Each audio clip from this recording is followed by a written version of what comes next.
കോഴിക്കോട് രാമനാട്ടുകരയിൽ പ്രായപൂർത്തിയാകാത്ത ഇതര സംസ്ഥാന പെൺകുട്ടിയെ പീഡിപ്പിച്ചയാൾ പിടിയിൽ. മലപ്പുറം കോട്ടക്കൽ സ്വദേശി റിയാസ് ആണ് പിടിയിലായത്. ഒറീസയിലേക്ക് കടക്കാൻ ശ്രമിക്കുന്നതിനിടെയാണ് അയാളെ പോലീസ് പിടിയിലാവുന്നത്. വിവരങ്ങളുമായി അബിന പി ചിറക്കൽ ചേരുന്നു. അബിന, പ്രായപൂർത്തിയാകാത്ത ഇതര സംസ്ഥാനക്കാരിയായ പെൺകുട്ടിയെ പീഡിപ്പിച്ചതിൽ പ്രതി പിടിയിലായിരിക്കുകയാണ്. കൂടുതൽ വിവരങ്ങൾ എന്തൊക്കെയാണ്?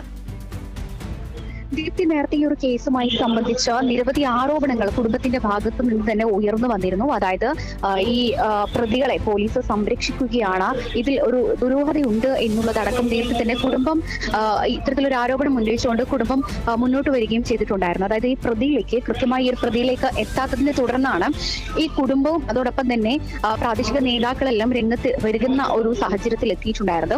ഈ സംഭവവുമായി ബന്ധപ്പെട്ട് ഈ പെൺകുട്ടിയെ 19-ാം തീയതിയാണ് പെൺകുട്ടിയെ കാണാതാവുന്നത്. 19-ാം തീയതി വീട്ടിൽ നിന്നും സ്വകാര്യ മാളിലേക്ക് ജോലിക്ക് പോയ പെൺകുട്ടിയെ ഇവിടെ നിന്നും കാണാതാവുകയും പിന്നീട് 20-ാം തീയതി കുട്ടി വരുമ്പോൾ അവശ നിലയിലാവുകയും കുട്ടിയുടെ കൈകളിലടക്കം മുറിവേറ്റ പാടുകൾ കണ്ടെത്തുകയും ചെയ്തിട്ടുണ്ടായിരുന്നു. പിന്നീട് ഈ പെൺകുട്ടിയെ കോഴിക്കോട് മെഡിക്കൽ കോളേജ് ആശുപത്രിയിലേക്ക് പ്രവേശിപ്പിക്കുകയാണ് ചെയ്തിട്ടുണ്ടായിരുന്നത്. കൂടാതെ ഈ സംഭവവുമായി ബന്ധപ്പെട്ട പെൺകുട്ടി ഈ കേസിൽ 5 പേരുണ്ട് എന്നുള്ളതായിരുന്നു ആദ്യഘട്ടത്തിൽ വീട്ടുകാർക്ക് മൊഴി നൽകിയിട്ടുണ്ടായിരുന്നത്. പക്ഷേ ഈ വീട്ടുകാരോട് ഈ കുട്ടി കാര്യങ്ങളെല്ലാം പറഞ്ഞപ്പോൾ പോലും ഈ വീട്ടുകാർ അതിൽ നിന്ന് ഉറച്ചു നിൽക്കുന്ന ഒരു തരത്തിലേക്ക് തന്നെയാണ്. പക്ഷേ